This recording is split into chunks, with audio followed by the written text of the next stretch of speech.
তো hello guys, আসসালামু আলাইকুম। তো আপনারা সারা ভালো আছেন না?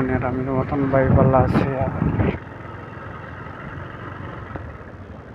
দেখতে হবে আজকে আসলাম বানারঘাটে জায়গা, ঠিক আছে। তো মেঘরও বাবা আসলো না অত বলে, কিন্তু ফিরিবার এখন আই গেছে মেঘর বাপ। তো আজকে